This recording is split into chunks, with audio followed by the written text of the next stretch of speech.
Hi guys, welcome to Love&Lust Audiobooks channel, updated daily with great audiobooks, so please subscribe to me if you don't want to miss it. Now let's go to read this book, Human. You Are Delicious, chapter 21 to 30.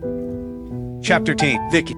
Leon was frozen, his muscles were tense, and he stared at me in wonder, mixed with confusion and anger. Like he didn't know what to think, but he was still here, so that had to mean something. Leon, I pressed, praying it would jolt him awake. I didn't know what he was going to do, but no matter what decision he'd make, I'd support it, even if it hurt me in the process. Just give me a minute, he almost whispered. His eyes were fixated on one spot on the ground, and then they moved up to me. I know it's a lot, I continued, but it's complete insanity. I shrunk back to someone not immersed in the world. It would sound like utter lunacy only. To me, it was the truth. I just had no idea how to convince him otherwise. Sorry, he said, once he realized my body retreat within itself and my fangs finally revert. I just have no idea what to say. I didn't speak. I felt it wasn't needed. If he was going to stay, it was going to be on his terms, not mine. This blood bond, blood perfume, whatever it's called, is that why we're so... Yes, I answered. I didn't need to hear the rest of his sentence to know what he meant. And what happens if we don't, want it? My heart tugged at his question. He didn't want it. Well, we'd have to undergo a procedure, one that would sever our bond forever. Exactly, and you wouldn't be able to find another. He paused, looking for the right words, mate. I shook my head. Not for another century, at least, maybe longer. It really depends. Silent. Then Leon spoke. What do kindred even eat in that scenario? My eyes perked up, but you believe me. Leon let a small chuckle escape from his lips. I mean, you did just kind of show me indescribable proof, he answered, pointing to his incisor. Now it was my turn to giggle. Point taken. The tension in the air dissipated slightly. I still didn't know entirely where his head was at, but knowing he believed me was more than I could expect currently. Leon stopped hovering near the door and moved closer toward the bed, sitting in the chair he had just left. You're not scared? I asked. Leon turned and looked at me like I was mad, scared of what you... No, I started over fate. He sighed. Let's table that for another time. Yeah. Another time, I echoed. I couldn't hold back my elation. It was very evident. There'll be another time. Leon's eyes narrowed in on me, and he sat forward in the chair, getting closer to me. His voice was delicate. I hope so, if you'll let it. He reached out and rubbed the back of his hand over my cheek. His eyes were gentle, and I could see the adoration and confliction in them, the same look I'm sure I often gave him when it came to thinking of our blood bond. So this is really you, huh? I nodded. Yeah, it's really me. He slowly moved closer to me. I could clearly see the blood flowing through the veins in his neck, mixing with his blood perfume. I felt I was almost at my limit. I stared at him in a trance. He leaned forward and then kissed me gently on the lips. Then a second time, then a third. This one was deeper. The tension was building again, but for a good reason this time. I breathed him in and reveled in the moment. Leon got up from the chair and made his way over to me without breaking our kiss. He sat down beside me, and his hands began to roam their way into my hair, down my back, and then up again. Suddenly, I felt a tight squeeze on the back of my head, indicating his budding arousal. God, I wanted him so bad. The smell was absolutely inebriating. Then, as if in response to my thoughts, he pulled back, and a smirk appeared. I am kind of curious. He began. What exactly can a kindred do? I couldn't handle it anymore, no matter what was coming our way after this day. I didn't care. All I cared was that he was wanting me here and now, and I was willing to give him my all to hell with reason. I wrapped my arms around his neck and we kissed passionately. our tongues wrapped around each other. I gradually followed his lips to his cheek and then kissed his neck in a frenzied manner. This was one of the parts of his body that attracted me the most. What was left of my rationality told me I could not bite it. Not now, but fuck, did I ever want to? Leon broke our kiss and moved down to the base of his shirt, lifting it over his head and revealing his thick chest and muscular arms again. I ran my fingers over his skin and kissed him bit by bit. Leon groaned at my touch, running his hands messily through my hair. Suddenly, without warning, he pushed me backwards hard to the bed, his strong hands firmly restraining my arm. He placed his hands on the strap of my dress. His eyes looked down at me, asking for permission. All I could do was nod. Leon gently lifted me into a sitting position and slid his hands around the back, unzipping it. The straps instantly slid down my shoulders, exposing my breast. Leon's eyes scanned over me, and he inhaled. He slowly moved forward and placed his mouth around my nipple. The electricity shot through my body, mixed with his blood perfume. It was entirely heavenly. My head fell backwards, and I moaned in pleasure, instantly building his confidence. With utter desire, Leon bit at my nipple with his mouth and began to suck wildly. A numbing feeling accompanied by blood rushed to my head. I used my legs to hold his waist, but at this moment, I realized that my legs were not long enough. I had never missed my previous body more than at this moment. I couldn't help but groan even louder. This sensation was fascinating. Leon kissed every inch of my body with his mouth and slowly moved down. He eagerly pulled off the dress and then used his teeth to tear off my underwear before tossing them aside. Leon first licked my groin gently and then kissed it fiercely. I had not felt this kind of passion in more than a year. He was much gentler than Jacob, but he could give me a feeling of humility at the right time. He licked frantically. I was about to climax. Fuck no, stop please. I begged it. Leon lifted his head and looked at me, puzzled. Did I hurt you? No, I said, looking down at him, I just want this to last. Leon's gaze softened, and then he grinned. I swear, I almost saw him blood. Taking advantage of the pause, I sat up abruptly and knelt before him, undressing him quicker than I could even mentally process it. There he was, there in front of me, and I couldn't picture anything better. I knew we were both possessed by the blood perfume and the connection our souls had forged. But either way, I didn't care. I reached down and held his girth in my hand, moving it up and down. Leon stroked my cheek, his hand visibly shaking with excitement. I could tell he was getting close. Then I instructed, wait. I looked up at him and smiled devilishly. Then when his groans grew louder, I straddled him and pushed his dick into my already wet pussy. Fuck, Leon, help. The thrill of having my body filled made me even more aroused. Leon held my waist and cooperated as I wriggled up and down, occasionally sucking my own breast to heighten the moment. Then, without warning, Leon suddenly flipped me over, still inside of me, and began pushing harder. My entire body seemed to be on fire, and my nails left deep scratches on his back.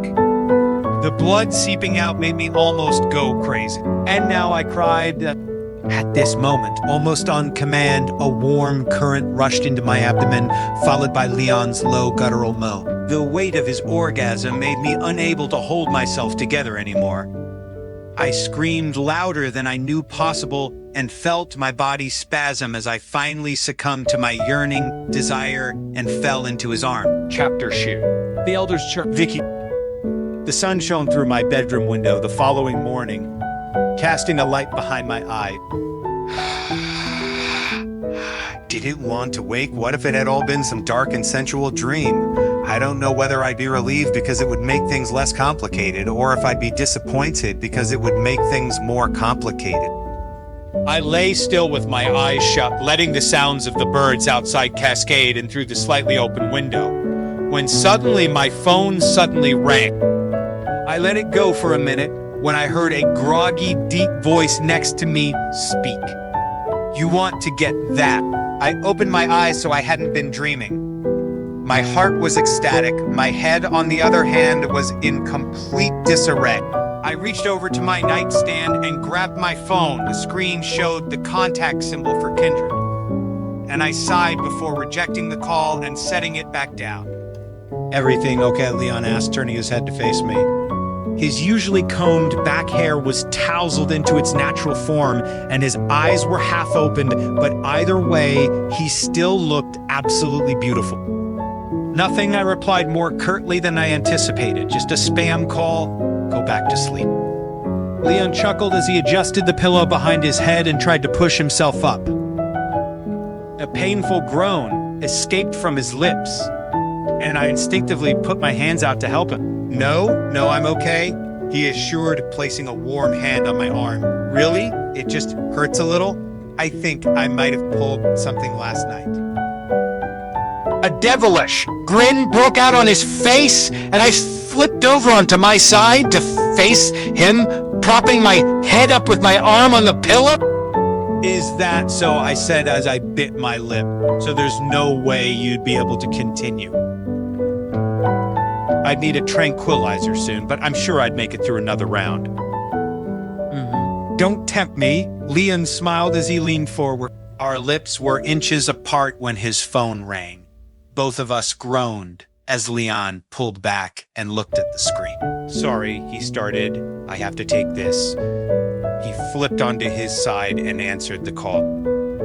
Hello, Aiden. Whoa, slow down. I haven't. Okay, send me the link and I'll manage it. He hung up not long after. Leon's phone buzzed and he clicked the link attached. I looked over to see a news article with the headline, Leon Knightley and Ossip Spencer, daughter of Richard Spencer, face romantic tribulation. My eyes scanned down to the first line of the first paragraph. Leon Knightley, renowned Netwin City chef, caught leaving Anais Brady's Sadek birthday party without fiancé Ossip Spencer. The lead chef of Kingsland Hotel appeared to be intoxicated as he is seen alongside an unknown woman. Oh shit, this isn't good to the regular human eye. It would appear just as the newspaper said. But to me and any other kindred, I could see my elongated nails and fangs creeping out from underneath my lip. If the elder. Just then, as if on cue, the doorbell rang, causing Leon and I to jump. I looked at the clock. There's no way. I made my way to the front door and peered through to see the elder messenger standing on the other side. My eyes widened. Fuck. I inhaled deeply and tried to regain my composure before opening the door. I feel like I just saw you a few days ago, he said, as he wandered into my house. Actually, I did. You told me to use the front door. I did, but what? Who's there? Leon's voice called from the bathroom.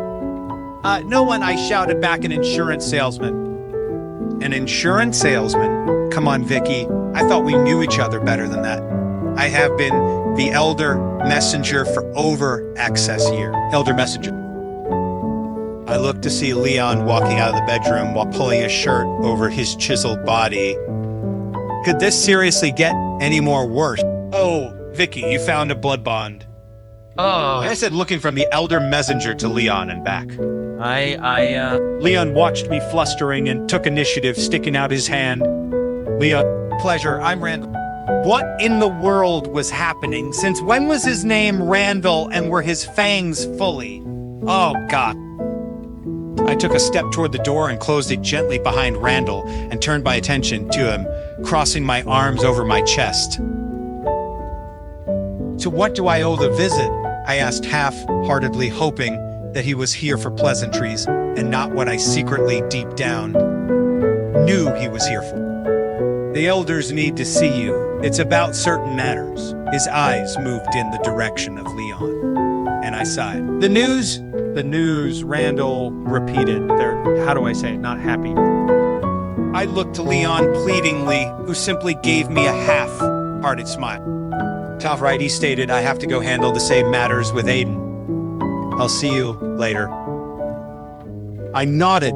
I sure hoped so. Leon moved closer to me and ran his hand along the small of my back before heading out the door. Almost instantly, Randall turned to me, smiling. He's cute. I rolled my eyes. He's a good person, Randall. Randall smirked even more, the dimple on his cheek becoming more prominent. Hope he's worth.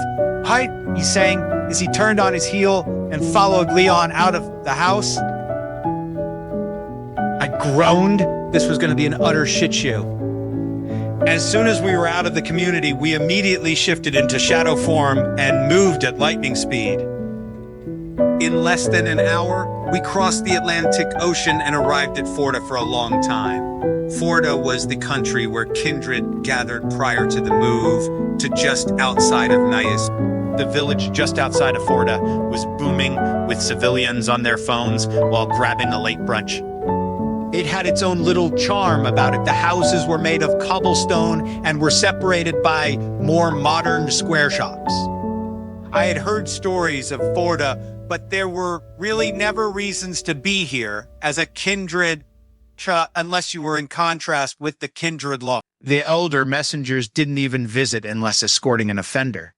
Most elder messengers lived within the community they served, acting as well. It kind of reminded me of the old world, how it used to be, and I felt a wave of nostalgia. Not far from the village was a dilapidated castle. It looked very desolate and had not been taken care of for many years. I remembered that this used to be the fief of a knight under Charlemagne the Great. This castle was built by him and his descendant. The gargoyles at the castle gate proclaimed the former glory of this place. But the weeds in the inner court also told the story of how this place had been uninhabited for a long time. Even now, there'd be no way it could even be considered a tourist attraction. We stopped next to a broken-down fountain. This was nothing like the village I just walked through. In fact, it was entirely different. I stopped a few feet short of Randall and glanced around. What he said when he saw my expression. Not what you expected. Not in the slightest, I stated. Randall smiled. Well, you'll be excited once you get a load of it. He closed his eyes and began to chant some incantations. Suddenly, the engravings around the fountain lit up at once. Almost instantaneously, the weeds faded, and the surrounding stones flew up and returned to the courtyard as the fountain came to life and began to spew new water. It was like its past never happened. The entire castle regained its vitality and became like a fairy tale world, of course. Mortals could not see that. To the outside world, we had already disappeared into thin air when we walked into the courtyard, but me, I could easily see it, and it was beautiful. Under the exquisite pavilion, a set of circular stairs appeared. I followed Randall down it into an illuminated tomb with grand chandeliers and shelved candles. I looked to the elevated plank in front of me, where 6 people in cloaks had gathered. Then it hit me. I took a deep breath. We were in the elders' church. Randall gestured to the chair in front of the elders, and once I took my seat, he bowed and then retreated. Immediately, I felt the fear creep in as he left. I was the youngest here. That was saying something. The first elder in line turned his back to me and looked at the light blue fluorescent water in the pond. A seeker. Victoria Eden, previous Blood Queen, superior kindred. Are you aware of your violations against the kindred law? I gulped. I can explain. No, the second elder spoke. There will be no explaining. You were caught by human cameras with clear evidence of kindred existence apparent. Do you deny it? No, I began, but if you just listen. Listen. Third shouted, the price for exposing kindred life to any human outside of those meant for bonds is death. You're lucky we're not putting you up in flames right now. The noise increased as the elders began to talk over one another, trying to decide my fate. I couldn't sit back and let it just happen. I needed to do something. Please, I begged, trying to bring myself back to the forefront. I just need a minute. But it was no use. They continued talking over and over until a loud, booming voice echoed from the middle of the staircase behind me. Silent chapter. Here's any press is good. Leon, this is a nightmare. I sauntered into my office and sat in a chair as Aiden closed the door behind him and drew down the blind. I know, I said, brushing aside any items on my desk. I'm your business partner, Leon, not your maid. I can't clean up your messes, especially when it's this big. This is just a misunderstanding, I insisted. They're spinning it way out of proportion. Probably, Aiden continued, but it still is splashed across all news outlets, and the fact that it's Vicky makes it even worse. What'll happen when they find out she's your employee? I quickly gave Aiden a stern hush. I'll fix it. I noted matter-of-factly. Fix it how I'm sure Ossip's dad would love to hear how you left his daughter for the new chef in town. I sighed. He was right. This was bad. Aiden pulled a folder out of his briefcase and set it down on the desk. In it were the media's reports on the Gray Atoll incident over the past few days and some commentator speculations. I scanned through the images, staring at photos of those involved, and then ones of myself. According to the media, the engagement between the Knightley family and the Spencer family had been called off. Looking further through the images, I realized they were trying to tie the accident to the canceled union. A few years prior, Ossip's older brother, Thomas Spencer, had spent a large portion of the family's fortune on stocks for Gray Atoll. They boomed, but due to foul play. When news broke, the Spencers were immediately in the crossfire. As a result, Richard Spencer and his wife Lydia Spencer were forced to pay off the tabloids, saying that it was a result of poor advice from a consulting company. The news outlets were now noting that due to Thomas Spencer's loss, Ossip was forced to marry a Knightley to save her family fortune, and that this was as devastating to her as it was to the public. The Spencer family had planned to use our marriage to make their share price go up even higher. But now, the scandal caused them further losses. Leon as a Knightley had also brought disgrace to his family. This was their attempt to cover it up while smearing my image. Fuck, I yelled as I closed the folder. The press and commentators didn't understand the Spencer family at all. However, I'd come to know them very well. Recently, Richard and I discussed the expansion of Kingsland Hotel into an enterprise, moving into areas such as Santa Monica. As part owner of the hotel, Richard held the power to put it into action. But now that I'd screwed it all up, he wouldn't let me expand, even if I paid for it. All the Spencers cared about was money and strangers' opinion. Leon, we need to act fast. Richard and Lydia already have started spinning this to make you look like the villain. If we let it go any longer, it could make things worse. Is that even possible? I asked, rubbing my forehead with my index fingers. With the Spencers, yes, Aiden clearly stated. I hated when he was right. Especially this many times in a row. I should have known better. Ever since Vicky appeared in my life, I've been fascinated by her. I liked everything about her. Her every move and every word were like a caress on my heart. It was said that when God created humans, men and women were made as a whole. Later, he separated them to let them experience hardship. Therefore, when people looked for love, they were looking for the other half of themselves. When you met your other half, you would uncontrollably be attracted to him or her. In the past, I'd only taken it as a myth or story told to make people feel less lonely. But now, after my discussion with Vicky this morning, I was slowly starting to believe it was true. I tapped the table as I tried to think of a solution.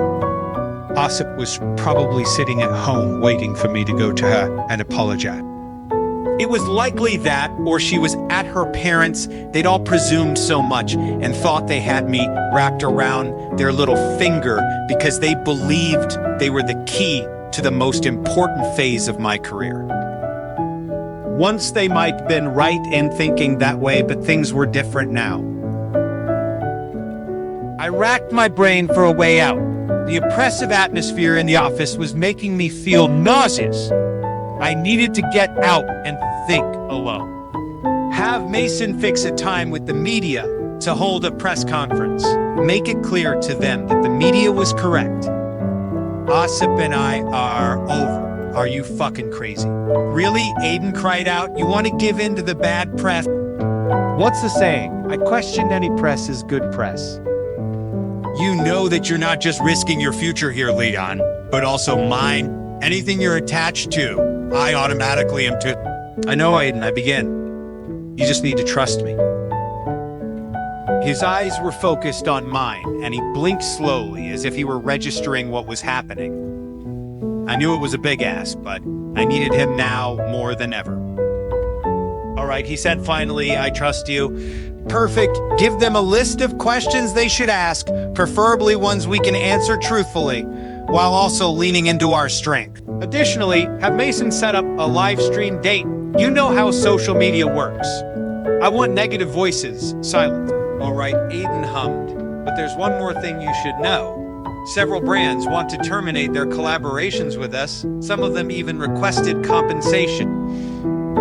I pinched my nose. Of course. Tell Jessica to get the legal team prepared. Reduce losses to the minimum. By the way, no matter what, Vicky isn't to get involved in this. Understood. Understood, Aiden repeated anything else. No, Aiden closed his briefcase and grabbed a hold of it. You better hope this works. It will. I reassured it has to. Aiden nodded and turned to exit the office.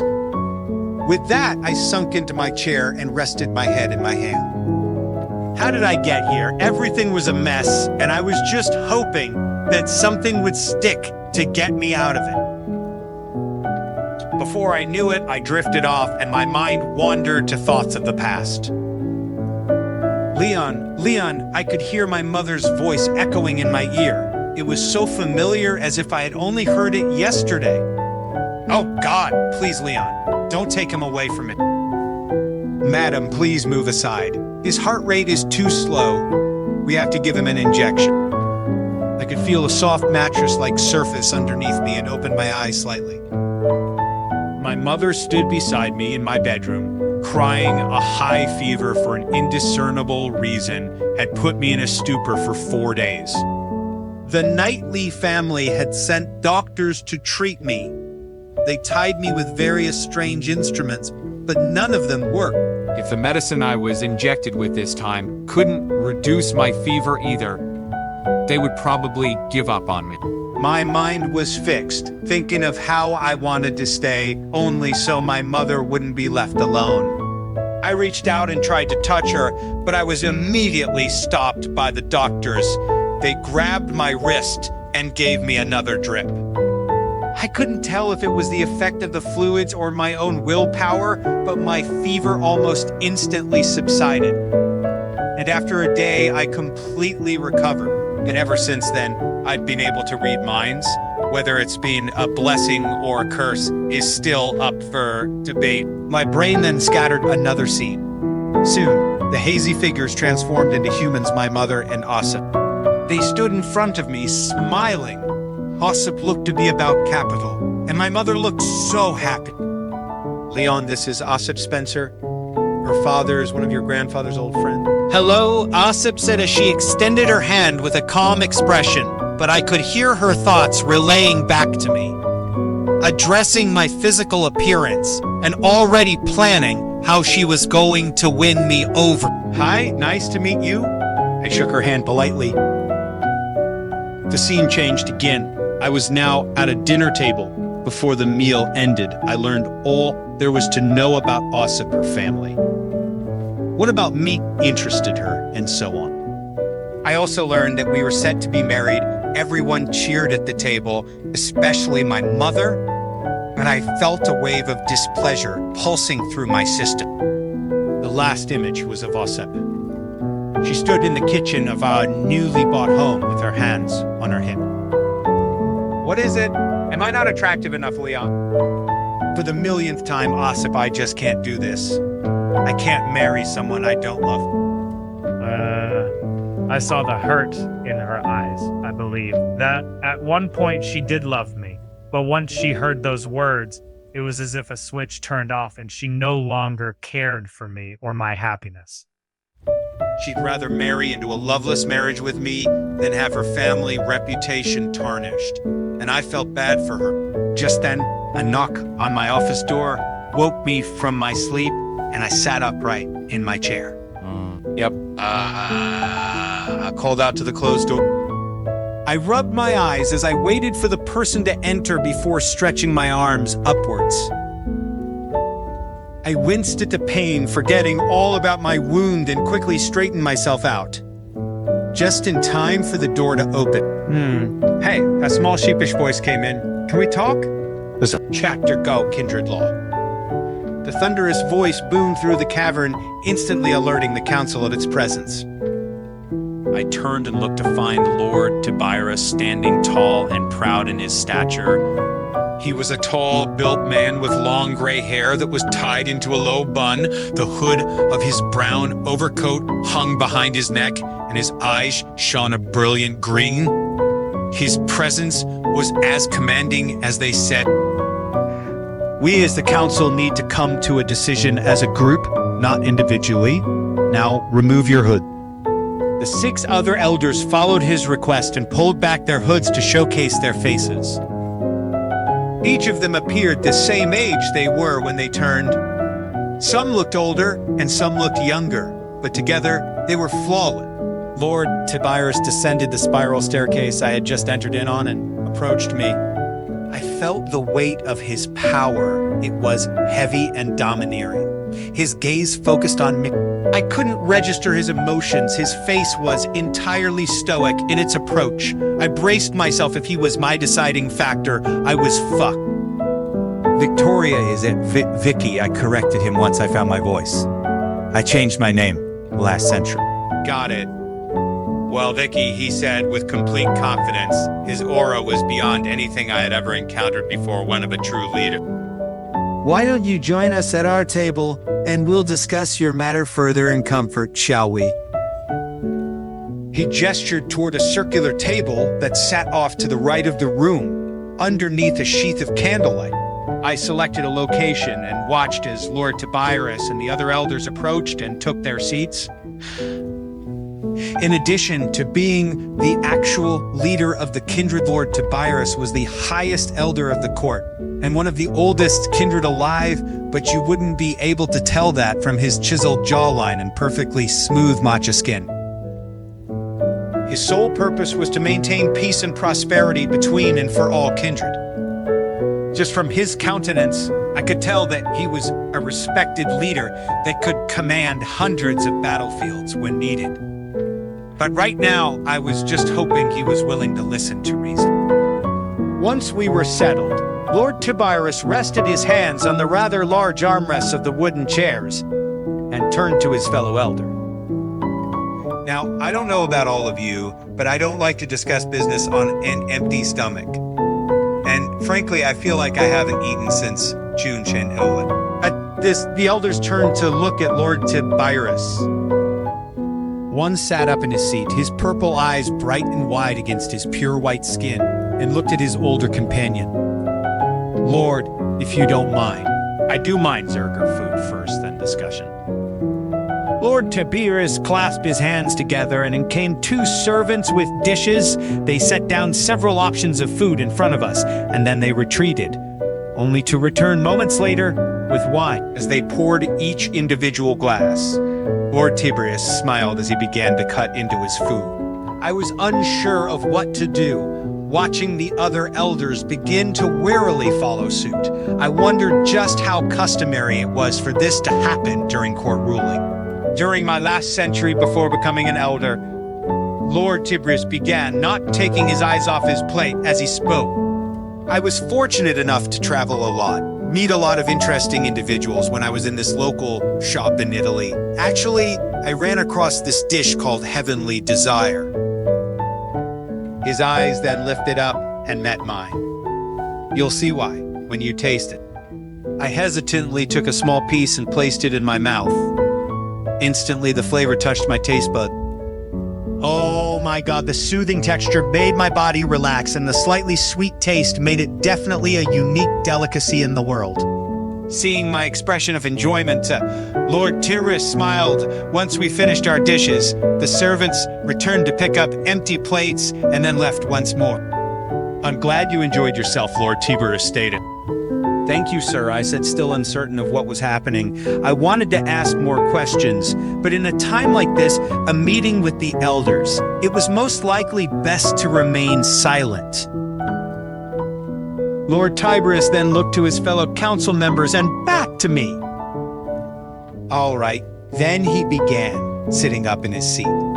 Now that we've all had our fill, what is the matter needing to be addressed? Ziegler, the one to speak earlier, lifted his head. Vicky has exposed the existence of kindred. At hearing this, Lord Tiberius's eyebrow raised. Is that so? Yes, sir, I began, but I have a perfectly good reason. Reasons aren't enough, another of the elders said, slamming their fist on the table.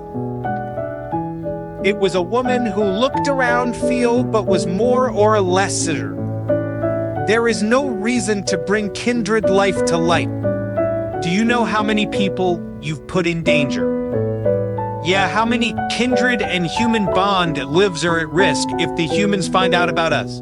Her eyes were a blazing blue, and I swore if I looked any closer, I'd see flames appear. Lord Tiberius, a third elder, said, "We can't let this stand. What would it tell others if we let her go free? What would it tell the predator?" However, Lord Tiberius's gaze wasn't on them as they spoke. It was on me. I could feel my nerves accumulating, and I knew they could smell my sweat accruing. Vicky, I'd love to hear what you have to say on the matter. Me, what the hell could I contribute to this conversation that already hasn't been decided for me? But his expectant eyes were waiting for a response, and I'd do anything to make sure that I lived past this moment. I was attacked. I could feel their stare on me, but no one spoke.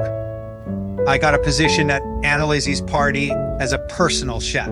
After the meals and dessert were served, I joined the party at some point. I needed air, so I ventured into the maze where I was beaten by a baden. He said some things that aligned him with the predator. I heard a few gasps and murmurs from the elders, all but one. Lord Tiberius watched me. His expression was unchanging. This baden was your commander during your reign, correct? He asked. I nodded. Yes, sir. I see he continued, rubbing his stubble. And what of this human, the one you were spotted carrying? I swallowed. I could feel the blood rushing to my head already at the thought of him. His name's Leon. He's my blood bond. He was injured badly during the fight protecting me. Blood bond, huh? That does complicate things indeed. It was silent before he spoke again this time, to the other elder. If what you're saying is true to me, this is the first time that a predator has shown their face in public after the signing of the blood pact. And I think there's more to it. Vicky, have you found anything after fighting with them? I tried my best to recall the scene. To be honest, it was almost entirely a blur. I had focused all my attention on protecting Leon and getting free of Baden, and nothing was coming to mind until it did. The blood hunter's face flashed through my mind. The blood hunters? Baden had a blood hunter with him. I've run into him before. I think they might be working together to fulfill the predator's wishes. Upon hearing my words, everyone's expressions immediately shifted. Are you sure? Lord Tiberius questioned, leaning slightly forward in his seat. I nodded. Could it be a link? One of the elders asked. Lord Tiberius hummed. George is right. What do you think, Vicky? I had to admit, George asked a good question. Whenever a kindred transformed to human, they formed what was known as a link, because that would immediately connect the kindred to their new subordinate. It also gave the kindred the ability to control the individual they transformed. Due to this ability, Lord Tiberius forbid the transformations of humans by making it illegal to drink from those that aren't your blood bond. The knowledge and existence of kindred slowly faded from human memory as the centuries went on, and so we became a fable. A children's story, if you will. Though many people might think that the link was like some godly magic, it was far from it. It was something akin to the obedience between a herd and its leader. The man risked his life to save Baden. It wasn't entirely out of the question. I don't think so. I began. His actions are too abnormal. It seemed more out of duty now. Him, Lord Tiberius hummed again. I wonder if Baden has something against him, George continued. Leverage, perhaps? If that's the case, we need to put a stop to it. Baden started now. What do you purpose we do? Asked Zerger. Lord Tiberius paused, his gaze fixed on me, then the solution came. You're the one. You need to kill Bad. Chapter at the beginning of the end. My eyes went wide. I felt a tremble shoot through to my hands and placed him in my lap to hide my fear. You want me to kill Bad? Lord Tiberius fell back into his seat. Can you? He asked, still eyeing me. He's an old friend of yours after all. An old subordinate. I now knew where this was going. The others thought I was called here. On accords of the photo in the news. But Lord Tiberius knew otherwise. I was here on business. Won't that entice a war, Zerger asked, between the predators and kindred? If Baden is a predator, Lord Tiberius continued, then that means they already called for a war when they attacked a kindred is superior at that. Baden had been badly injured the last time, but he could feed on human blood. He would recover soon. However, there was one thing that remained doubtful. I don't think he's one of their leaders. I suddenly noted Baden was a good commander, but I don't think he has it in him to command the predators. I agree, a fourth elder stated, but from what I know, Baden is a pretty critical figure. Killing him would get the predators worried. He raised his hand and released 2 crows toward the ceiling. Through the crow's memories, I saw information about the predator. I took a deep breath. All I wanted for as long as I could remember was to settle down and live a mundane life. After being a queen, a CEO, and more, I had no intention of getting involved in this mess any further. Especially if Leon was at risk. The last thing I wanted to do with my remaining 3 years was to waste it on Bad. Forget it. I stated I'm not suited for this. You have years of combat experience, George started. You were the Blood Queen. Overread years ago, I reminded him I'm no longer that woman. Vicky, please reconsider, Zuricher stated again. I said I'm done with that life. Please. Sugar Lord Tiberius interrupted. She's made her decision, let her be. At this, everyone fell silent. What a feeling it is, Lord Tiberius spoke suddenly, to find one's blood bond. He must be special to give up an opportunity like this. He's not. Instead of interrupting me, Lord Tiberius smirked, knowing the all-true answer.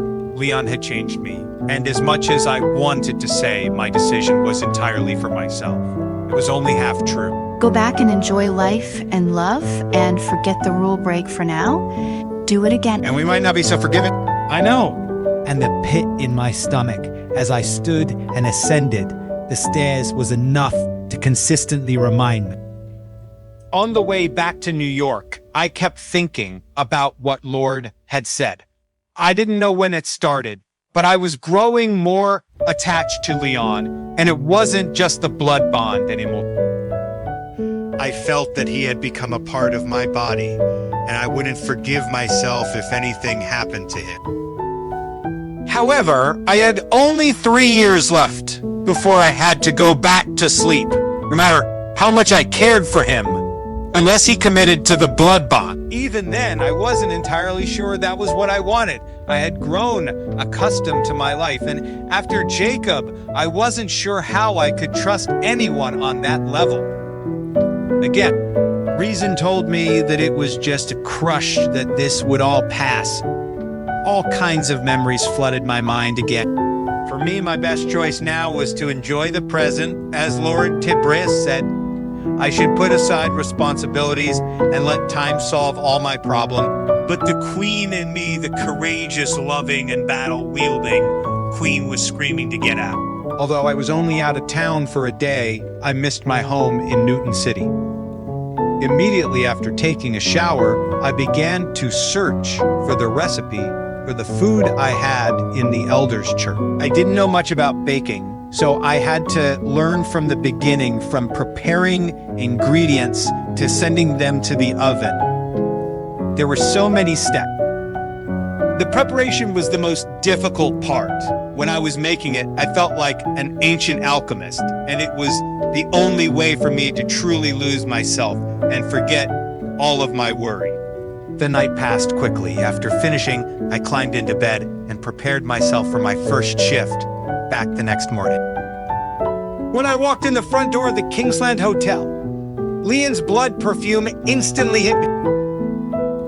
This time I welcomed it, breathing it in deeply, the scent warming my insides and making me feel like I was at home for the first time in centuries.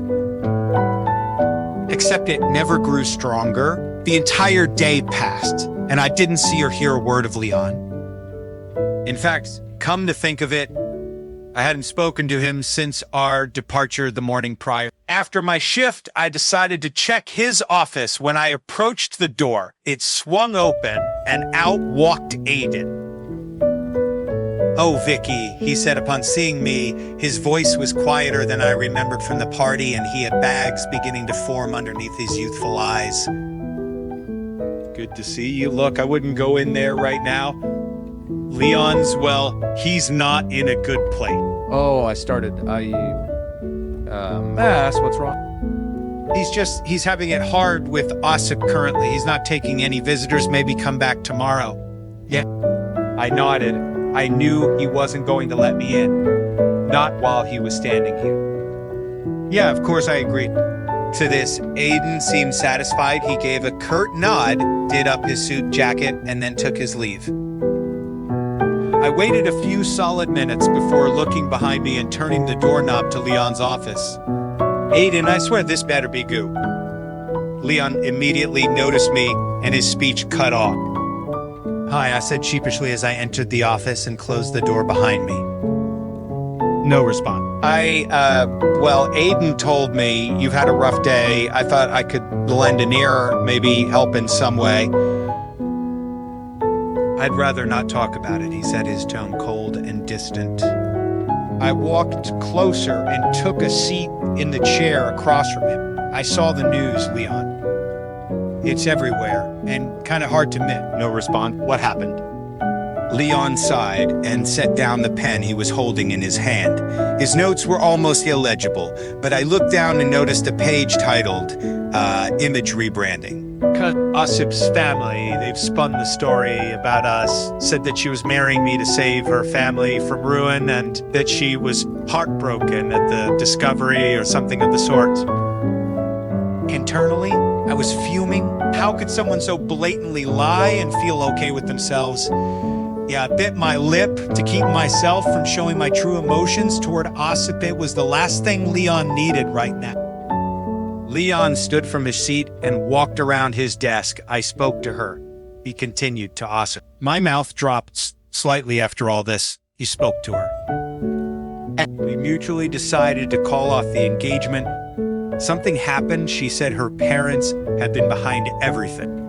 They were the reason for our marriage, to use the Knightley name, and that she never desired it, just like me.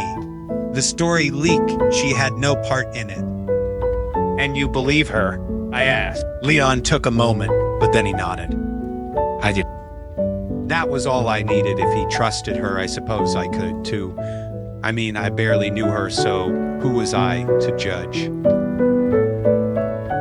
He sat down beside me and placed a hand on my lap, rubbing it gently. His eyes were focused intently on me.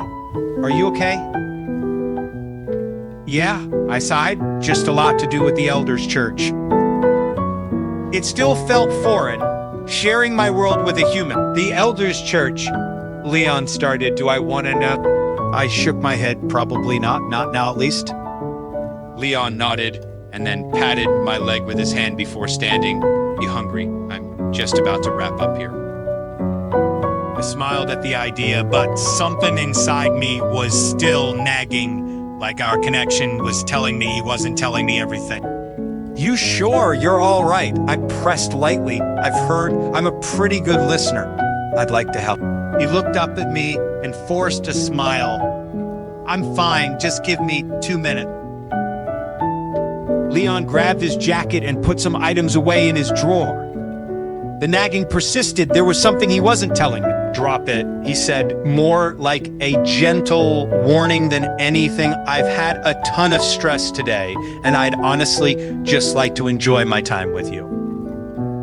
Are you going to tell the press you know the real reason why I left with you? He looked at me, clearly taken aback. I would never tell your secret to get myself out of a hard spot. Vicky. Oh shit, no, that's not what I meant. I said, quickly fixing my poor choice of wording. I just meant, like, about us. Our relationship. Leon shuffled around in the drawer. But wouldn't that help giving the press some honesty? Leon shook his head. No, it'd make things way worse. Plus, he continued, bringing his gaze to me. I don't want to get the press involved when I don't even know what this is. I felt my heart sink. Yeah, we're consenting adults able to sleep around and not have sturdy relationships. It was the way of the world now. But coming from my mate, I found it hurt even more. I couldn't be mad at him for not knowing what he wanted. Hell, I barely knew what I wanted. I just wasn't sure I wanted this to continue if we weren't entirely ready for one another. If there's anything I learned over years, it was save the heartbreak. His eyes kept on me. He was waiting for an answer. I breathed deeply and spoke my truth while I still had a shred of confidence. Do you want this? I said, using his words against him. His head turned slightly to the side. What? I closed my eyes and repeated myself, do you want this as me? I heard him sharply inhale, and without seeing, I could tell he was rubbing his temple out of stress and old frustration. Vicky, no, I stated, opening my eyes. They immediately found him. I need to know now before we complicate things any further in your life and mine, because we both know life with me wouldn't be easy, but it would be beautiful. I watched as his gaze turned from confused to empathetic. Vicky, I like you a lot. But right now, that was all I needed to hear to make my decision from here on out. It was easy. I'd leave Leon would go on with his life and fix whatever media mess he was facing. I'd do my job, and that'd be that. He could live a life free of gossip and truly enjoy what he had. Maybe without me, the predators and blood hunters would leave him alone. Thinking about it, I was happy for him. So why was I crying? Chapter Decisions Made. Vicky. As soon as I got home, I let loose, and tears flowed down my face onto the hardwood floor below me. I should know better by now. Blood bonds matehood. It's all a ploy set by the elders to ensure kindred didn't feed on humans. That's all it was. Love it was a long-forged myth. I was the one who had gotten him into this entanglement because I couldn't resist him. I let my guard down, and I got everyone in the crosshairs. It was better for him and me if I kept to myself and let this go before it went any further. And yet here, I sat on my living room floor, crying harder than I had when Jacob revealed himself story years ago. This was horrible, and I fucking hated my decision. I dabbed off my tears and tried to think positively. I just needed to get through the next 3 years. Then I could fall into a deep sleep, and when I woke up, things would return to normal. This will work. It had to work. A startling knock on my door woke me from my thoughts for a minute. I had hoped it was Leon, but I shook the thought as fast as it came. I stood up, wiped underneath my eyes, and composed myself. When I opened the door, I found Lord Tiberius standing in front of me. I was stunned. The elders never visited, especially the Lord, unless it was an urgent matter. Lord Tiberius, I began, holding the door ajar to, what do I owe the pleasure? Am I in some sort of trouble? My voice sounded much more accusatory than I intended, and I tried to open the door more to produce a more inviting atmosphere for the kindred leader. He laughed and it sounded like a deep song. No, child, I came to check in on you. Check in on me. Yes, I could sense your internal struggle yesterday, and I wanted to see how you were faring after our meeting. I began. That's kind of you. Would you like to come in? If you wouldn't mind, he stated. I pulled the door open fully and gestured for him to walk inside. Lord Tiberius entered and looked around my rather small home. Over the years, I tried to make it a place that resembled who I was and who I currently am. It held reminders of my past lives as well as tokens of my existing, like a pair of crossed swords or an award for my literary accomplishments. All items were vastly different from one another, but together they somehow worked. It was me. A smile formed on his lips when he saw the coat of arms from my time as Blood Queen hanging on the wall closest to him. I remember this time, he said, not taking his eyes off the item, you ruled Lyria correct. Astria, I corrected him without hesitation. Then I caught myself and a small blush appeared. I hadn't thought of Astria in almost a century. Yes, that was it, Astrid. It was a beautiful city, wasn't it? It was, I said, letting myself dote on the thought. Astria was a long-forgotten city by now, left to the history books. When I reigned, it was blooming with citizens and shops, and the economy was steadily growing. We were flourishing, but after the siege, it fell, and I along with it. Lord Tiberius turned to me, his eyes finally falling upon my face with an all-knowing smile. You were a good ruler. I tried, I said modestly. And you succeeded. I don't know if I'd say that. I would, Lord Tiberius noted, so what, he made a mistake. Mistakes happen. We cannot let our past dictate our future. I sighed, but it wasn't just a mistake, sir. It was an entire kingdom lost because of my inability to rule after. I stopped myself short. I was going to say after Jacob, but the words got caught in my throat, and the pain of both him and Leon welled up inside me, threatening to break loose. I swallowed heavily. Lord Tiberius nodded and placed a hand on my shoulder. I know, child, but you mustn't let yourself be eaten alive for it. It happened a long time ago. All you can focus on is the here and now. He guided me to a seat on the couch and continued. You are a great warrior, Vicky, and a strong leader, and we definitely cannot win this fight without you. His words rang in my ears, steady and true. I knew he was right, and he knew he was right.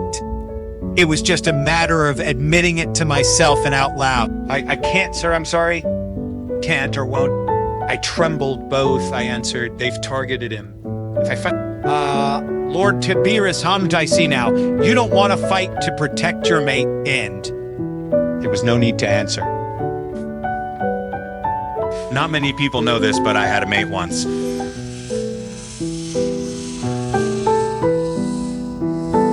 This brought the blood bond ruling. But it was the exact same feelings, connection, full desire. Lust all wrapped up into one messy pile. His eyes looked far away as he talked, as if he were remembering a time so close in memory, but so far out of reach. I sat in utter surprise. I thought the elders were above mate relationships. They lived so remotely and lived for the well-being of the kindreds that it never crossed my mind that deep down, they were beings with real emotions too. Her name was Ingrid, he said, returning his gaze to me. She was the love of my life and still is. If you don't mind me asking what happened to her, I asked sheepishly, unsure if I was treading too far over the line. Well, I became an elder, and the responsibility of that, the moving, the seclusion, it wouldn't have lasted. I wanted her to be happy, not wait for me. We didn't know how long this was going to be, so I told her to live her own life for her own sake and not mine. We never forged our bond, and she eventually passed. But from what I heard, she had an amazing life. One that I could never give her. I felt a tightness in my chest. I was all too familiar with the feeling. I had pushed Leon away for similar reasons, to protect him from me and my lifestyle. I wanted him to live what life he had without having to worry about who I was and the baggage that came along with me. I didn't want him to fall subject to the fate I had. It was a heavy one to bear. Look, Vicky, he continued, placing his hand on my lap. I'm not here to convince you either way. I'm here because I saw a fellow kindred in distress, and I was hoping that I could be some sort of help. You are a wondrous person, and whether you solidify your bond with your mate or not is your choice. But as a fellow leader, I know the duty you feel to your people and the kindred could really use you. He was right. They could. I was tired of running from who I was. It was exhausting. No matter what life threw at me, Victoria would always be a part of who I was, just like the CEO and the fashion designer versions of myself. I was her. And she was me. And I was gonna fight. Chapter right, Moonlight Emerald. After Lord T. Bruce took his leave, I began to gather the items required to make the journey to Oren, a town about an hour's drive from Night. If I was to fight and truly embrace my warrior side, I needed help. And the only person I could think of was Jenny, who ran a shop just on the edge of Orion near the Shimila Mountain. Jennifer was the fourth-generation owner of the store, and their family had been serving humans and supernatural beings for more than 100 years. I had been frequenting Jenny's shop for the past war years, and during my time in Oren, had become very close with her mother and grandmother. I pushed open the wooden gate. Viku, the parrot at the door gremlin. It's Vicky. I heard a familiar voice from the back of the store call out. I've taught you many times, Mr. Joe. She huffed and then smiled once she saw me. Vicky, long time, no see. Jenny was a short brunette woman around Wave, who had a divine love for birds and a lack of patience for children. In her hand, she held a box. As soon as I saw her face, I caught a glimpse of her at energy, years old, sitting on the very countertop. She was now approaching. The interior of this store was completely different from the exterior. To humans, it was a small store selling antique items. However, to supernatural beings, with an extension of the site, it was a store filled to the brim with potions, magical weapons, and gear, and healing herb. Jenny, I grinned. It's always a pleasure. How's business? The human side of the supernatural. Both. Well, to be honest, I would take supernatural customers over humans any day, she said, setting the box that was in her hands down on the counter. That's what your mother used to say too. I laughed, but then again, we are a little biased toward our own kind. Jenny rolled her eyes. My mother also said it was a witch's intuition, whatever the hell that means. Just then, the bell on the front door dinged as the door opened and then closed. Is it ready? Jenny spun the box around to face the guest. Take a look for yourself, she said. The man lifted the lid and revealed its contents. A frost lizard was lying inside the incubator, sticking out its tongue. The environment inside the incubator had been changed to the desert cave that it liked. At this moment, it took a deep breath, and its originally grayish white scales turned a transparent light blue color. A breath of frozen air spurted out from its mouth, and I, standing outside the incubator, even felt a sense of cold. It's perfect, the man beamed Jenny. You are a wonder. He looked at the creature in amazement, then picked up a scorpion with tweezers and threw it in the incubator. The little lizard was probably starving and swallowed the scorpion in a flash. Such a rare animal could only be chanced upon by luck, let alone taken as a pet. But that was Jenny's forte. Her family weren't just witches and wizards. They had valuable connections all around the world, forged by their long lineage. I heard this cute little creature was going extinct, he continued. Where did you find it? Well, it's a trade secret. I naturally have my ways. By the way, I also brought you another gift. What is it? He said eagerly. Show me quickly. Jenny's gaze fell onto me, and the man finally turned, noticing my present. Oh my God, Vicky. I chuckled. Hi, Marcus. He wrapped his arms around me and squeezed tightly. How the hell have you been? Yeah, I haven't seen you since. What'd I say? I laughed at the memory about that. Gave us a... Suddenly, a light bang on the counter stirred Marcus and I from our reunion. I knew what you were here for before you did, Jenny stated, looking directly at me with a smirk. What is it? I asked. Just look. I cautiously and carefully reached out, feeling the real wood impressions masterfully carved by talented hand. I pressed the mechanism on the box, and almost instantly the box unfolded like a flower, revealing the item inside. It was a bottle of pale pink fluorescent liquid. The light in the bottle illuminated the entire room. Marcus was so surprised by what he saw that he could not speak. He picked up the bottle and carefully examined it. It's moonlight, Amrita, I said in amazement, staring at the bottle in Marcus's hands. Jenny nodded. You actually found it? Marcus whispered under his breath. It was said that moonlight Amrita was brewed by the immortals of the legendary country of Ponras with special peaches, osmanthus petals, and leftover starda.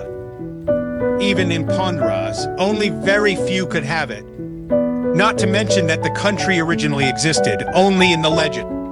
It was also documented and known in amongst the Wiccan community that moonlight Amrita, when ingested either in a food mixture or drink, gives the user enhanced ability. So do you like it? Jenny asked, breaking my thought. I didn't think you'd have it. With a mixture of surprise and shock, I thought it was a long shot. Oh, honey, nothing's a long shot with me. Jenny tossed me a wink. I looked back down at the box in amazement. It was entirely silent, as each of us admired its beauty. So what were you using it for? Marcus whispered. I turned and looked at Marcus, raising an eyebrow to which his eyes widened. No way, he gasped, putting his hand over his mouth. What the hell prompted that sudden change of heart? I pursed my lips and quickly fell silent. At this, Marcus seemed to see something was wrong. His eyebrows creased, and he took a step closer to me, putting his hand on my shoulder. You know, I can always tell when something's up, so you might as well just spill it. It's nothing, I said, shrugging it off. The elders asked for my help, and I said yeah. His eyes grew 3 times in size. First off, the elders asked you for help. Secondly, that's a lie, and we both know it. I've known you for far too long to think otherwise. Chicken. Marcus wasn't going to give up until I gave him a straight-laced answer, and he would be able to sniff out any false reply I gave him. I found my mates, I spit out after a moment of solitude. Jenny stopped whatever she was doing behind the counter, and Marcus froze. It was silent. Holy shit, they both said at the same time, but in very different manners. Marcus suppressed his squeal with a hand and beamed. It's about time. I felt my body warm at the mention of Leon and a tug at the strings holding together our connection. What? Marcus asked when he saw the lack of expression or excitement on my face. Aren't you happy? I should be. Any other kindred would be overjoyed. They could be bonded and have a mate that allowed them eternal blood supply. No more hibernation, no more tranquilizers. It seemed like a dream I wasn't allowed to have. I relayed everything that happened in the past few days, my first meeting with Leon Ossip, Anna Lisby's birthday, the elders' church. Once I heard it out of my own mouth, I realized how ridiculous it sounded. But Marcus liked to listen to gossip. Jenny had long gone, and Marcus remained at the counter listening with great interest with an excited face. When I finished, she burst out laughing, a reaction that honestly surprised me. You see the solution here, right? I did, but it was far from a solution. I won't take a mate, Marcus, I started. You should be aware of that. I've said it for the past 4 centuries, and I will continue to say it now. Marcus took a few steps around the room and stretched. My sweet Vicky, you can't give up eating for fear of choking. I tilted my head at him and looked at him through my eyelashes. Look, Marcus said, I know Jacob hurt you badly and that the fall of Astria rid you with guilt still, but you can't give up on love, Vicky, without it. Living forever is pointless. It's not that simple, I began. He's in danger because of who I am. I need to fight in order to protect him. Marcus clicked his tongue and then set a hand over top of mine. His eyes were full of love and adoration. Sweetie, you need to let go. So I keep hearing, I muttered, thinking of my conversation with Lord Tiberius only hours before. Is that what the Moonlight Amrita is for? To strengthen your combat abilities?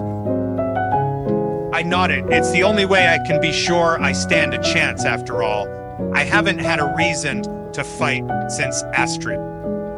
Well, in that case, Marcus stated, I think you'll need a new weapon then, don't you? That thought hadn't occurred to me. The daggers and swords I had were well past their prime. I'll have some friends who specialize in blacksmithing for artistic purposes. I'm hosting an upcoming exhibition next week, and I'll invite them. I'll introduce you to them then. You're still an artist, I asked, intrigued by the offer. Oh, I just have a little interest in it, Marcus said with the wave of a hand, but it keeps me going in my eternal life. I've seen so many changes in technology and artistry, nothing surprises me anymore. I smile. Thank you, Marcus. Truly. No problem, by the way. Remember to dress nicely? And with that, he gave me a sideways smile and exited the store, box in hand. After work the following week, I made my way to the address. Marcus had texted. I had spent my afternoon heads down in my passion. I moved my hands as if I were sculpting my own design. It was exquisite. And in doing so, I felt more at home than I had in years. Leon still hadn't spoken to me. He often passed while inspecting dishes and gave me the occasional praise on my served items, just like any boss.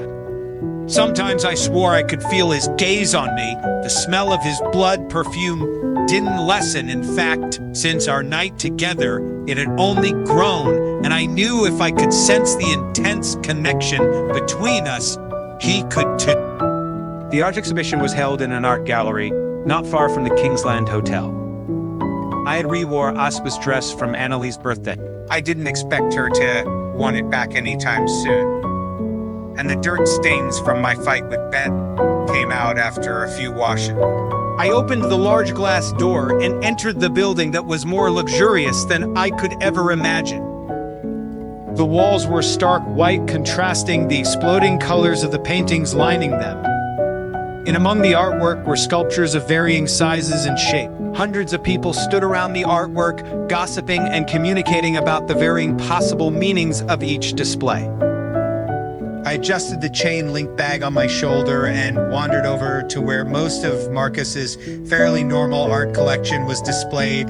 His talent had really grown over the last few decades. After a short, welcoming speech, the exhibition began. The waiter served champagne and snacks to the guests, and I graciously took one from one of the passing staff members. I took a sip, admiring the event, when I heard a voice call from behind me. Vicky, you look stunning. I turned around and saw Marcus approaching with his arms wide. He placed a hand on the small of my back and planted a kiss on my cheek. You know, I'm suffocating in this, right? I said with a light chuckle.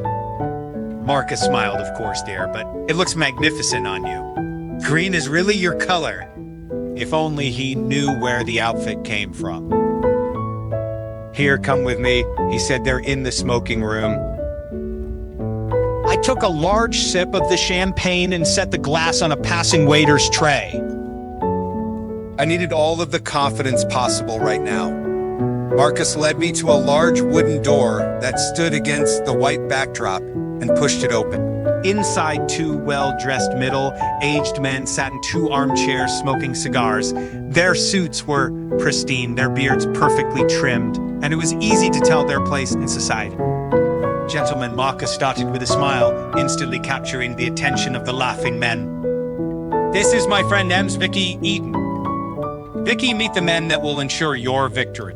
Chapter series, Armed Vicky. One of the two men sitting in the smoking room had gray hair and looked to be about autumn years old, and his full muscles supported the collar of the suit. The other man, however, was the complete opposite. There was something different about them, a glow, almost. Although he looked about the same age, he had much less hair, and his wrinkles intensified when he smiled in our direction.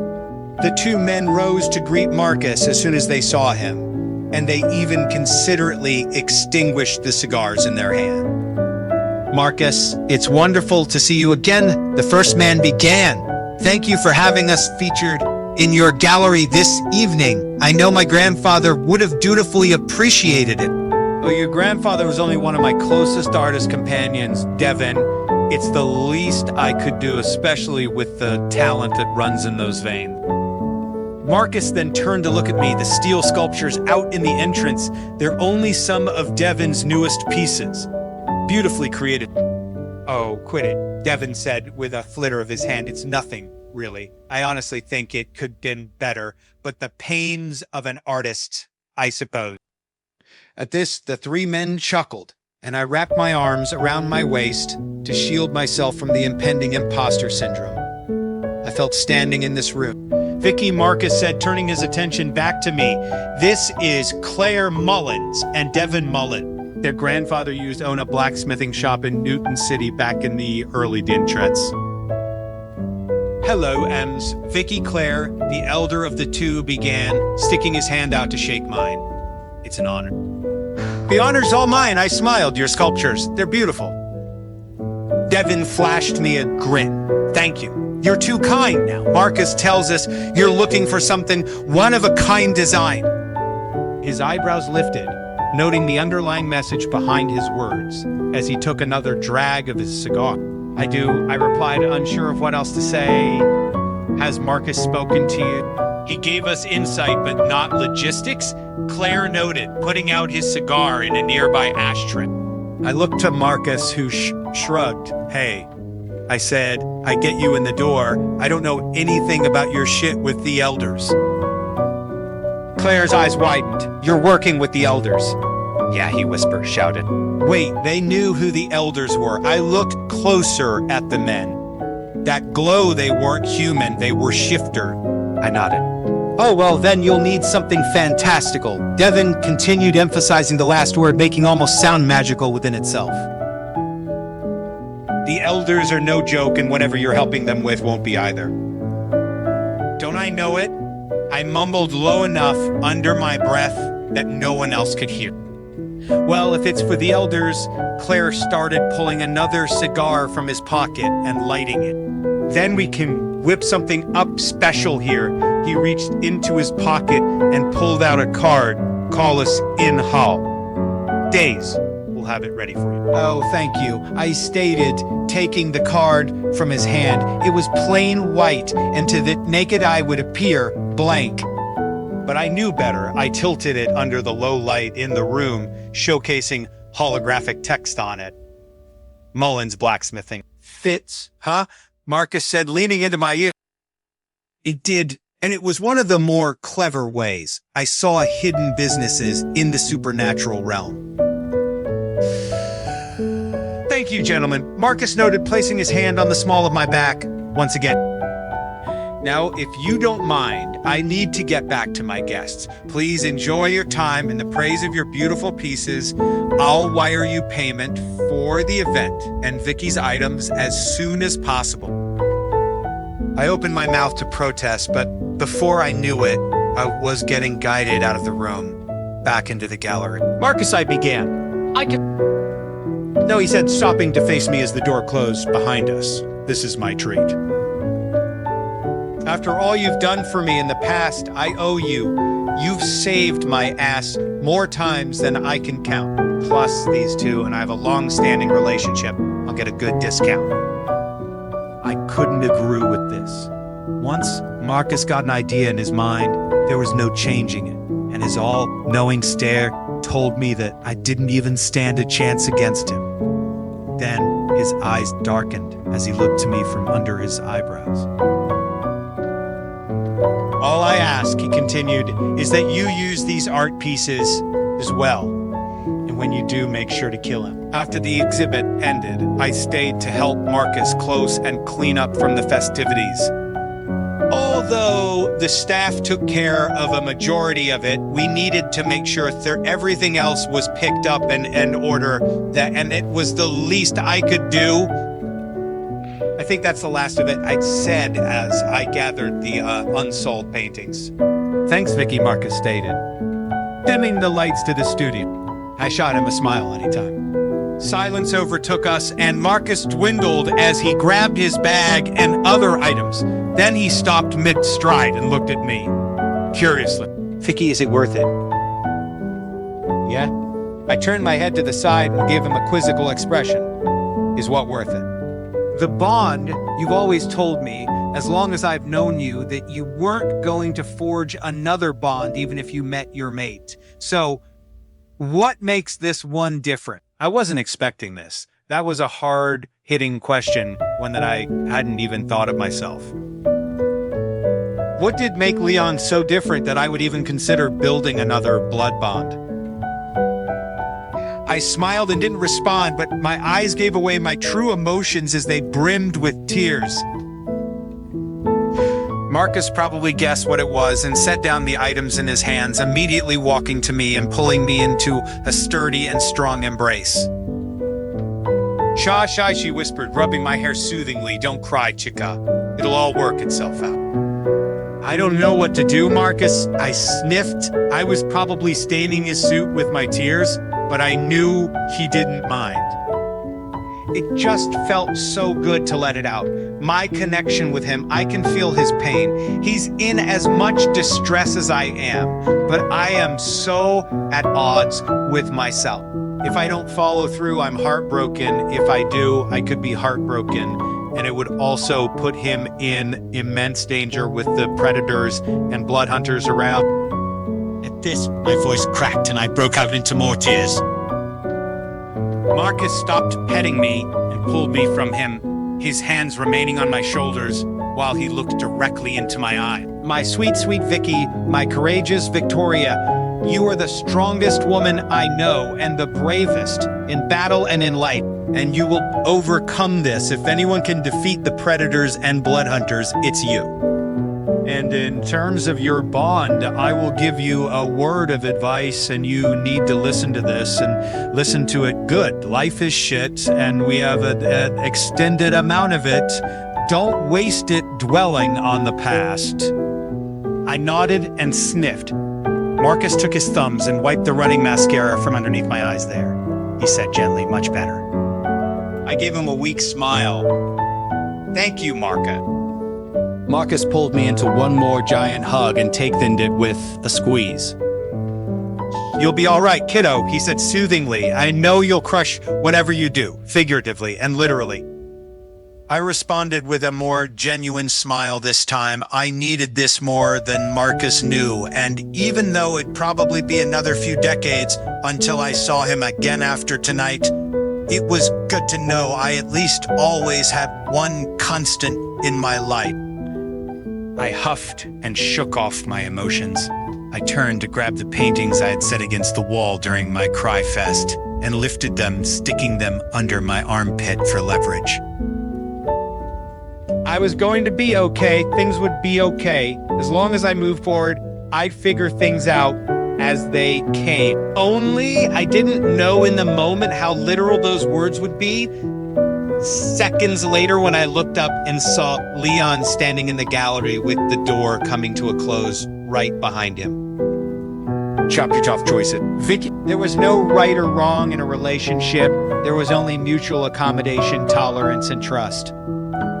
However, as the saying goes, it's easier said than done, and after establishing a relationship, it takes the willpower of both individuals to keep the momentum going. As is evident, I still had a lot to learn in this matter, and I had never been slapped so hard in the face by reality as I was. Now, I stopped what I was doing and looked at him helplessly. Leon, what are you doing here? My voice was raspy and disjointed, and his name almost came out like a whisper. I'm sorry for just showing up. I didn't know when the exhibition ended, but I see now he looked around the space at the dimmed lights and the bare walls. I won't take up much of your time, but I needed to talk to you. His eyes were focused on me, but darted to Marcus the second he coughed. I think I'll give you two some space, Marcus, stated awkwardly. Make sure you lock up. He tossed me a set of keys, which I caught with my free hand. I nodded. Thanks, Marcus. Anytime. He shot me another warm half, smile, and tossed a wave in my direction before heading out of the gallery door. I watched him go, a little envious of his ability to flee this situation, but here I was, and I had to face it. Leon shoved his hands in his jacket pockets and lifted his gaze to mine. His blood perfume was something I had missed recently, and as I breathed it in, it felt familiar, almost like home. Is he a part of your, his cheeks reddened when he couldn't find the right work community? I finished for him. Yeah, No, I said setting the paintings down gently on the table. He's from another community overseas in Europe. He's really into exotic animals and traveled here for one. Oh, Leon continued. I bet traveling is faster when he can be. Silence, complete and utter. Silence fell between us. I was speechless. Here he was, standing in front of me, and I was speechless. Come on, Vicky, find the words. Find the word, Vicky. Leon. We both spoke at the same time and then chuckled. It was silent again. Look, Vicky, Leon shoved his hands deeper into his pockets. I came to apologize what I said to you.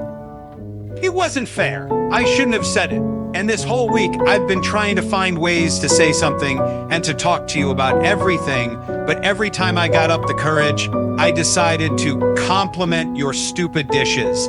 Instead, Hey, I retorted, I like to think I'm a pretty good cook. at this, Leon chuckled lightly and then looked up at me.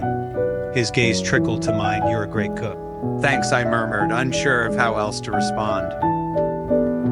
Leon paused. I had never seen him this flustered before at the Kingsland Hotel. He was always calculated and planned, but right now, he couldn't be further from that man. It was an entirely new side to him, and it made me adore him even more. The blood perfume grew in smell, and it tickled my senses. I wasn't sure if it was the effect of the scent or my own increasing desire to be around Leon, but I soon found myself hearing Marcus's words echo in my mind. And before I could persuade myself otherwise, I was speaking. I was just heading to get takeout before I went back to the border. I stated, "Would you like to join me?" Leon bit the inside of his cheek, and a sheepish smile broke through. I swear I could almost see a blush. I'd love nothing more. As we walked the late-night streets of Newton City, the sounds and smells of the patio restaurants and their patrons flooded the evening air. It was quiet between us, but despite the interaction at the gallery and our previous turmoil, it wasn't as bad as I expected. So Leon said, finally starting the conversation, "How have things been with you?" I chuckled softly. "You mean since I saw you at work last?" Leon moved around a group of people that were heading toward us and then returned to my side. I mean, he emphasized the last word with a tilt of his head in my direction. In your personal life. Oh, it's eventful. I looked around for any reason to avoid the conversation of my personal life. Especially now that I was helping the elders with the predators and blood hunters. The less Leon knew, the better. "Hey," I said, pointing to the first place I saw. "This place looks good. Up for Chinese." I turned to him with probably a wider grin than intended, and Leon could immediately tell something was off. His eyebrows furrowed together, and he looked at me for a minute like he was trying to see my thoughts. I was prepared for him to call me out, but instead he nodded. Chinese sounds great. I followed him into the restaurant tentatively. Why didn't he call me out on my bullshit? He clearly heard my thoughts, knew that I was full of it, and he just let it go. What did you want to order? He asked, turning from the hostess to me. My treat, I stuttered slightly as I approached the front desk. Maybe some teriyaki chicken. Great. Leon looked back to the hostess that for her, and I'll get spring rolls and chicken. Also, he handed the hostess his card, who rang it through and then gave it back. 20 minutes passed with regular small talk as we waited for our food. I didn't need him to tell me he had put out a statement to the press in the last week about him and Ossip. It was front page news the following day. I wasn't sure if it made me happy or disheartened that he was no longer tied to her. Finally, our order number was called and I grabbed our bags, heading for the exit. let me walk you home, Leon stated as he held the door open for me. I can't have you walk me entirely home, I began going through, but maybe to the border. He grinned. I have no idea what the border is, but sure. I walked beside Leon. His body heat was radiating off of him, and I could fully smell his blood perfume. It was driving me crazy. I started to visualize our night together, the way his hands felt on my chest, how his kisses felt trailing down my body, his cock inside of me. I can still hear you, Leon hummed, staring at the city ahead of us. I looked over to see a smug smile playing on his lips. Shit. How much have you heard? I asked, knowing full well it was everything. At this, his gaze flipped to mine, and I could almost see my reflection staring back. He was so close, and our shoulders brushed as we walked. Enough, he said teasingly. I felt my body heat as his shoulder touched mine again. That time, I think it was on purpose, but I also heard enough before to know that you're not ready to share whatever you have going with me, at least not yet. I sighed. He was right. I wasn't. But it wasn't because I didn't trust him. It was because I didn't trust myself. Leon, it's not that I inhaled and then let the breath go. I meant what I said. When I said that, it would take a lot to be with me. I'm a kindred, and that comes with a ton of baggage. Baggage that you don't need right now.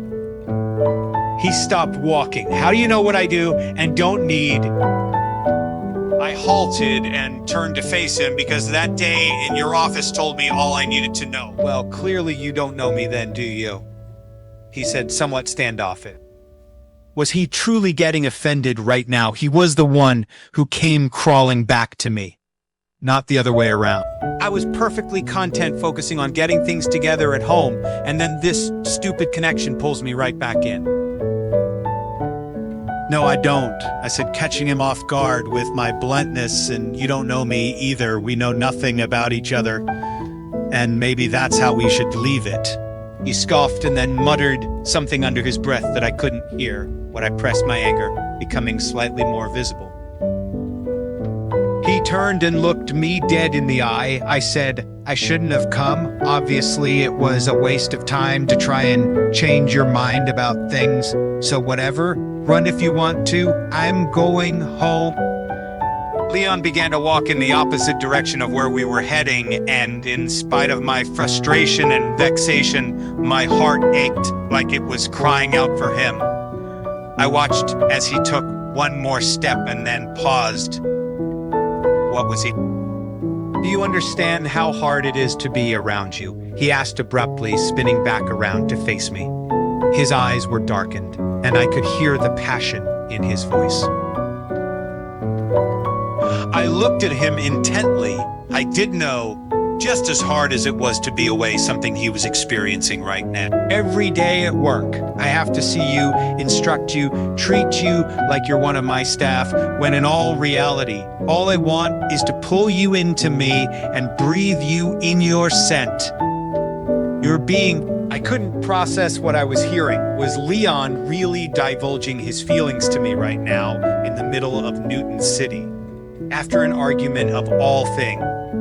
Fuck, Vicky, you have no idea how fucking hard it is to be away from you. I haven't been able to sleep the past week because in the dead of the night, I feel like my soul is being torn from me.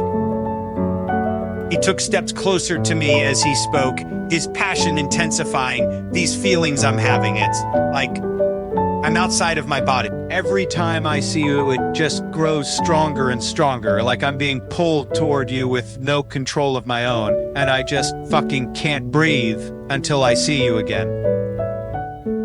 I know I said quietly, contrasting his outburst, I feel it too. Leon stopped and stared at me, his emotions quickly transforming from confliction and anger to complete serenity, as if he'd been waiting for that confirmation for eternity. Then why he started? Why did you leave?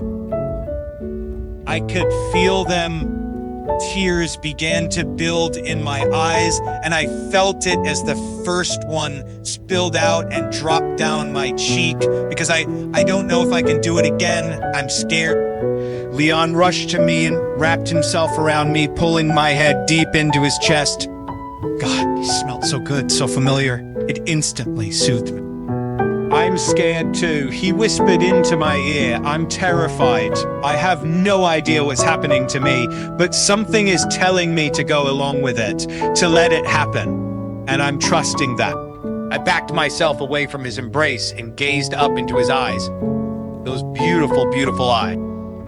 But what if trusting that gets you hurt? I'm not human, Leon. There are bigger things than you and me, and I can't guarantee your safety in my world. Leon lifted his hand and cupped the side of my face, wiping away my tears with his thumb. Then that's a chance I'm willing to take if you want. He stared at me, awaiting my answer. This was my decision. I could stay or I could run. Either way, I had to choose, and as I found myself leaning forward toward his lips, I knew I was choosing Leon. Chapter living memory, Vicky. Things had become desperately out of hand as I stood in the middle of the darkened and desolate streets of Newton City with Leon's hands wrapped around my waist and my lips moving in the same rhythm as his. I could feel the passion swelling inside of me. His scent was enveloping me, and I could tell by the grip on me that he could feel the immediate relaxation that this moment brought both of our souls. I pressed myself harder into him, pushing my lips into his and getting as close as possible. He returned my eagerness, moving his hand up to my face and holding it firmly in place as he held onto me, like I was never leaving him again. Then the kisses slowed and he broke our connection briefly, only to lean back in and kiss my cheek and my lips once more. My heart began to race again.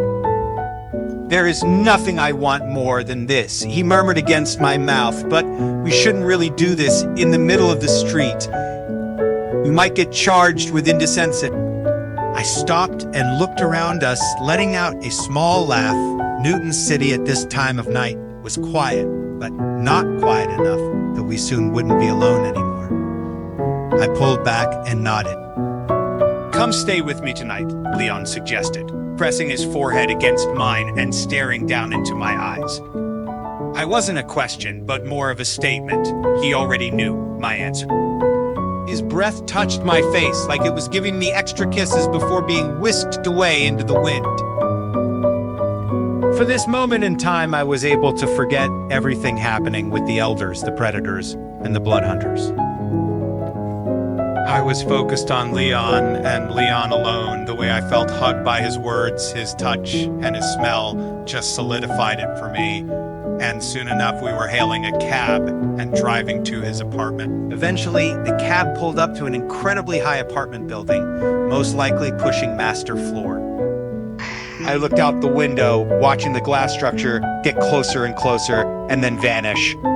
As we drove into the underground parking garage, Leon paid the driver and then stepped out first before coming around and opening my door for me. I took a hold of his extended hand and stepped out of the cab, staring in awe at the amount of luxurious cars and motorcycles parked underneath. If their vehicles were this expensive, I can only imagine the bill associated with living in one of these apartments. Leon interlocked his fingers with mine as we walked through the garage door and got into an elevator. He pressed the button for the board-sought floor. I was close enough, and we shot upward. The sensation making me a little nauseous. Or maybe that was our bond.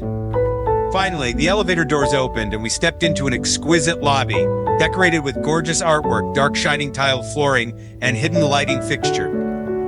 Leon led me to the end of the hall and opened the last door on the left, labeled lock. The lock clicked open as he turned the key and then the handle. He pushed open the door, and I was instantly enamored by the view dominating his entire living space. I stepped inside with Leon turning on the light behind me and was captured by the expanse of it all. The setting decor of the space was simple and even crude, but the smell of incense and Leon's body odor made me intoxicated. And it wasn't long after I heard the door shut that Leon's hands were on my face and he was pushing me back against the wall with intense desire. It was like a switch turned on inside of me and I couldn't control myself anymore. It had been weeks since I last felt him, touched him. I needed it. I needed him.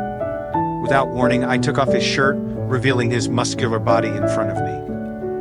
In response, he suddenly picked me up and my legs clutched his waist. Then the two of us kissed passionately as he moved me toward the couch in front of the window overlooking Newton City. Our tongues danced together, moving as if they had known each other their entire life. It was surreal and utterly beautiful. I couldn't get enough of him with each breath. I breathed in our connection, our bond, and there was nothing stopping us. I could feel him hardening against my leg as he laid me down. But I wasn't going to satisfy him so quickly. Today, this was our living memory of our bond, one that we had yet to forge, but one I was now absolutely sure I was ready for. Leon's lips broke free of our kiss and eagerly made their way to my neck before moving back again. The tingling feeling in my body rose to my head, making me feel dizzy with pleasure. I let out a groan, and I could feel his cock respond. I wasn't sure how much more I could take. I quickly moved my fingers down from his hair to his chest, feeling every muscle underneath twitch at my touch. Leon moaned in delight, and a shiver pulsed through him once I hit his belt. I immediately started working on undoing his jeans when he put a hand down to stop me. He moved real close to my ear and nibbled on it slightly, speaking in a low, sultry whisper. I want to treat you tonight. Let me. There was no way I was saying no to that. Before I could register what was happening, Leon pulled me forward and unbuttoned my bra with one hand. Instantly, my breasts fell out, and his eyes widened in delight. I was like a doll lying in his arms, and he was having his way with me. Leon eagerly leaned forward and began sucking on my breasts. The stinging pleasure and the stimulation of the fragrance made me mesmerized. I couldn't help my increasing moans that echoed through the apartment as my head fell backwards. His tongue swirled around my nipple, causing an instant response. Fuck, this was amazing. But it got even better when he started to move down my stomach and kissed the tip of my pelvis. His eyes looked up at me, accompanied by a sly smile. Leon, please, I muttered in anticipation. I wanted him so bad. My body was jerking in response, and it was taking all of my willpower to not just shove him down. Say it, he said, his tone completely taken over by lust. Say what I know you've been thinking. Fuck, I moaned. I wanted to say it so bad. I knew it was true. And here and now, I was entirely ready to finally speak the truth.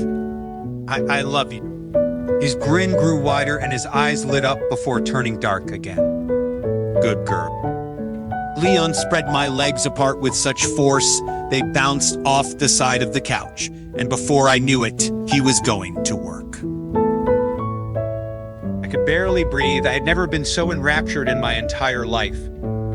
Every lick was an instant electrical bolt, and I swore I was going to explode at every touch. My hands ran through his hair as my thighs tightened around his face. Oh, God. This invigorated him, and he buried himself deeper in. I was so close. One more lick, and the heat welled in my body and overtook me, forcing my back into a high arch as I reached cloud 9 and then fell back down again. The world around me was entirely made of specks, and before I could bring myself to, Leon had pulled me upward and was guiding me toward the wall. He placed my hands against the huge floor-to-ceiling glass window and quickly undid his jean. My boobs pressed against the window as he violently pushed in with his big cock. Gritty inhale escaped his lips as he fucked me with intensity. I had just come, and he was going to make it happen again. I suddenly let out a moan, knowing it would make him excited as expected. He started pumping even harder. Our breathing was ragged, and the sweat was making his blood perfume even stronger than usual. I was in utter bliss and could remain here forever if he'd let me. He pushed himself deeper, prompting an immediate and involuntary moan. I could feel his breath on the back of my neck, on my ear. He was right against me when he whispered the words I was dying to hear. Bond with me. This part has ended.